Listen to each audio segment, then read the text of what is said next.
আসসালামু আলাইকুম। আসলে দুনিয়াতে বিশ্বাসটা করবেন কারে? দুনিয়াতে আমার মনে হয় ফেরেশতারা যদি আনেন টাকার কাছে বিক্রি হয়ে যায়। এই যে এখন আবার নিউজে শুনতেছি এনসিবির নেতা যতগুলো আছে এগুলা নাকি বিক্রি হয়ে গেছে, 1.5 কোটি 2 কোটি টাকার বিনিময়ে বিক্রি হয়ে গেছে। শুনতেছি আবার জামাতের সাথে নাকি বিক্রি হয়েছে বা যে দলে বিক্রি হোক, আমি জামাতের কথা বলতে চাই না। তো এই যে মনে করেন হাসনাত আবদুল্লাহ, মাহফুজ, এরা যে নেতা হইছে, এদের একার দ্বারা সম্ভব নেতা হওয়া? সম্ভব না। এরা যে 1.5 কোটি 2 কোটি টাকার বিনিময়ে যে এরা বিক্রি হয়ে গেছে, এরা তো একা আন্দোলন কইরা দেশের স্বাধীনতা আনে নাই, আনছে? এরা এই 4-5 জন 8-10 জন আন্দোলন কইরা শেখ হাসিনার বাগাইতে পারছে। এখনো বহুত ভাই বোন মেডিকেলে মেডিকেলের বেডে কাতরাইতেছে, কারোর হাত নাই, কারোর পা নাই, কেউ মারা গেছে, তাদের কোনো খবর আছে? তাদের কেউ খবর নেয়? সবাই লাফাইতেছে যে মাহফুজ, হাসনাত আবদুল্লাহ এবং কি মানে এরকম আরও কিছু আছে এগুলার নিয়ে। ভাই আসল নেতা তো এরা না। যারা দেশের জন্য জীবন দিছে, যারা দেশের জন্য অঙ্গ দিছে, রক্ত দিছে, তারা হইলো আসল নেতা ভাই। এরা তো আজকে আছে কালকে টাকার বিনিময়ে এরা বিক্রি হয়ে যেতেছে। কিন্তু যে ভাইগুলার এই যে অঙ্গহানি হয়েছে, কারোর চোখ গেছে, কারোর পা গেছে, কারোর হাত গেছে, এগুলো এরা ফেরত পাইব? এই অঙ্গের বিনিময়ে এদেরকে কোনো কিছু দিয়ে মানে ঋণ পরিশোধ করা যাবে? যাবে না। যার যার ইয়ানফসি শেষে করতেছে।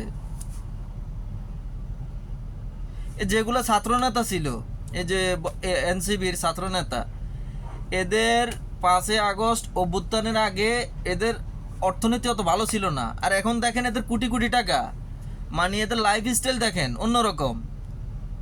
আরে ভাই তোমরা মানে কাদের উপরে দাঁড়ায় যে এই পর্যায়ে আইছো? তোমরা একা আন্দোলন করছো? মানে বাংলাদেশটা তোমাদের বাপের, তোমরা একা আন্দোলন করছো? তোমরা একা এই 15-20 জন 50 জনে আন্দোলন করে শেখ হাসিনার বাগাইছো? বাংলাদেশে যতগুলা মানুষ, সাধারণ জনতা, রিক্সার ড্রাইভার হইতে ছাত্র জনতা হইতে যদি সবাই এক হতা, প্রবাসী হইতে যদি সবাই এক হতা না হইতো, তাহলে শেখ হাসিনার জিন্দিগিতেও এখান থেকে সরানো যাইতো না। এখানে সবাইয়ের অবদান আছে। তোমরা যে নিজের নেতা মনে করো, এই যে 2 কোটি 2.5 কোটি 1.5 কোটি টাকার বিনিময়ে তোমরা যে বিক্রি হয়ে যাইতেছ, যে ভাইগুলা যে হাত হারাইছে, পা হারাইছে, চোখ হারাইছে, মৃত্যুবরণ করছে, তাদের কি হবে? তাদের কথা কি চিন্তা করছো?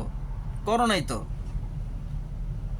এটাকে বলে বাংলাদেশের আরেক নাম নিমক হারামের জাত। যে গলা মুখে দিছি এখান থেকে এখানে নামে গেছে, ভুলে গেছে সব কিছু।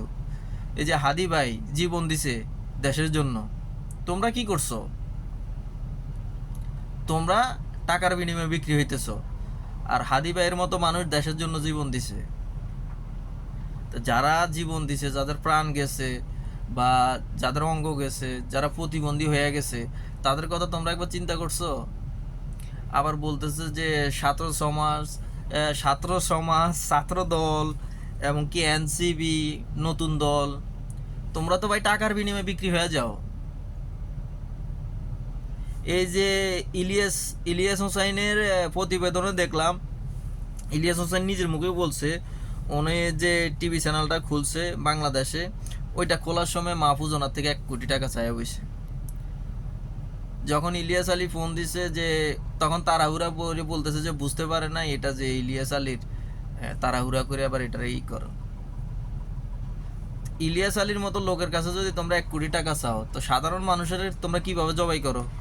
এই যে 5 আগস্ট অভ্যুত্থানের সময় শেখ হাসিনা নি তোমাদেরকে আটকে রাখছে, আটকে রাখলো, তোমরা সেফে ছিলা। যে ভাই বোন যারা মাঠে ছিল, তাদের উপরে কি অত্যাচারটা হয়েছে। তাদের বুকে গুলি করছে, হাতে গুলি করছে, পায়ে গুলি করছে।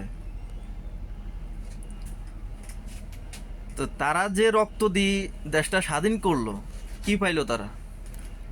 শেষ পর্যন্ত পাইছে কি? তোমাদের মতো ছাত্র নেতা, দুর্নীতিবাজ, ঘুষখোর, পোল্টিবাজ, এবং কি নিমক হারাম। একটা কথা মনে রাখবা, আল্লাহ পাক ছাড় দেয় কিন্তু ছাইরা দেয় না। শেখ হাসিনাও চাইছে যে সারা জীবন ক্ষমতায় থাকার জন্য, পারছে? পারে নাই। যে কোনো কিছুর বিনিময় শেষ হয়ে গেছে। তো ওই দিন তোমাদেরও আসবে। এই আসিফ নজরুল এক হারামজাদা ক্ষমতায় বসার আগে কত সুন্দর সুন্দর কথা, আল্লাহ আমি যদি ক্ষমতা পাইতাম জান জীবন দিয়ে কাজ করতাম। আর এখন নিজের পেট ভরে আর নিজের ওই যে নর্তকী শাশুড়ি আছে ওইটারে নিয়ে ব্যস্ত আছে আসিফ নজরুল। আল্লাহ ছাড় দেয়, ছাইরা দেয় না। আর কয় মাস? আর 2 মাস 3 মাস তার ক্ষমতা আছে। যখন ক্ষমতা হারাইবো তখন এই আসিফ নজরুলের অবস্থাও শেখ হাসিনার চেয়ে খারাপ হবে। এটাও কিন্তু বাস্তব কথা। তা মানুষ হয়তো পরিস্থিতির শিকারে মানুষ মিষ্টি মিষ্টি কথা বলে, কিন্তু আবার যখন সময় চেঞ্জ হয়ে যায় না, তখন মানুষের আসল পরিচয়টা পাওয়া যায়। তো এই যে এনসিবির যে নেতাগুলা, তোমরা মনে করো না মানুষ এখন তোম করে তুনু তুনু করতেছে, সালাম দিতেছে। সময়ের বিবরণে দেখবা তোমাদেরকে মাথায় দিলা আবার নিচে একটা আছাড় দিব। এটা মাত্র সময়ের অপেক্ষা, বুঝো নাই? মানুষ তোমাদেরকে, ছাত্র জনতা তোমাদেরকে বিশ্বাস কইরা বসাইছে যে অন্তত তোমরা দুর্নীতি করবা না, টেন্ডারবাজি করবা না, যে মানুষের সাথে বিশ্বাসঘাতকতা করবা না।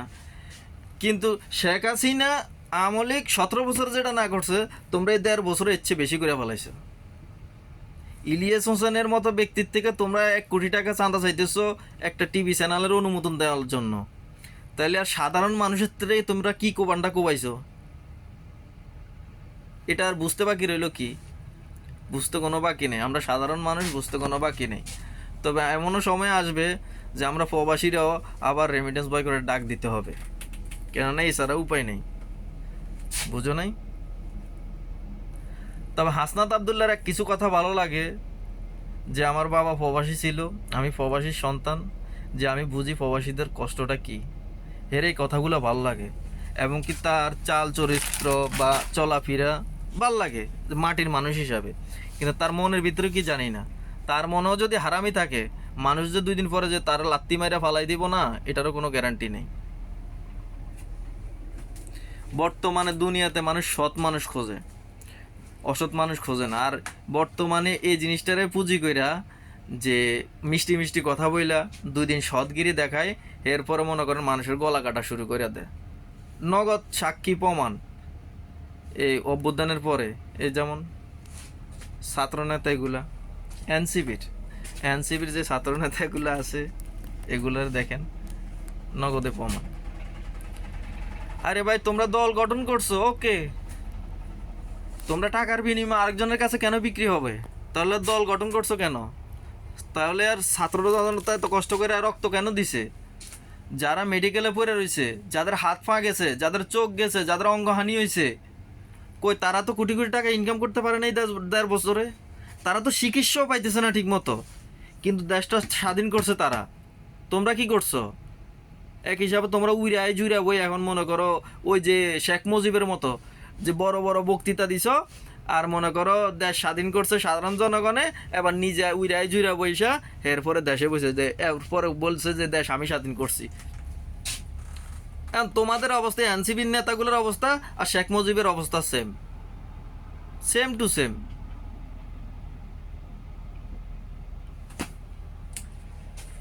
আল্লাহ আলম, জানি না। তবে এনসিবির নেতাগুলা, তোমরা যা আকাম কুকাম করছো এগুলোর হিসাবও তোমাদেরকে দিতে হবে ইনশাল্লাহ। সামনে সময় আছে। শুনলাম তোমরা জামাত ইসলামের কাছে 1.5 কোটি টাকার বিনিময়ে, আমি জামাতের কাছে, বিএমপির কাছে বা যে কোনো বিক্রি হবা কেন? তোমরা দল গঠন করছো না? তোমরা প্রতিটা আসনে প্রার্থী দিবা বলছো না? কেন এখন বিক্রি হয়েছো? কেন টাকার বিনিময়ে কেন বিক্রি হয়েছো? কেন বিশ্বাসঘাতকতা করছো? কেন ছাত্র জনতার রক্তের উপরে দাঁড়ায় বিশ্বাসঘাতকতা করছো? যারা এখনো হাসপাতালে কাতরাইতেছে তাদের কি অবস্থা হবে? তাদের কথা কেন চিন্তা করো নাই? তোমার পেট বললে হইবা, আরেকজনের ক্ষুধার্ত মরে যাক, ওইটার সমস্যা নাই, তাই না? বেঈমানেরা, হা।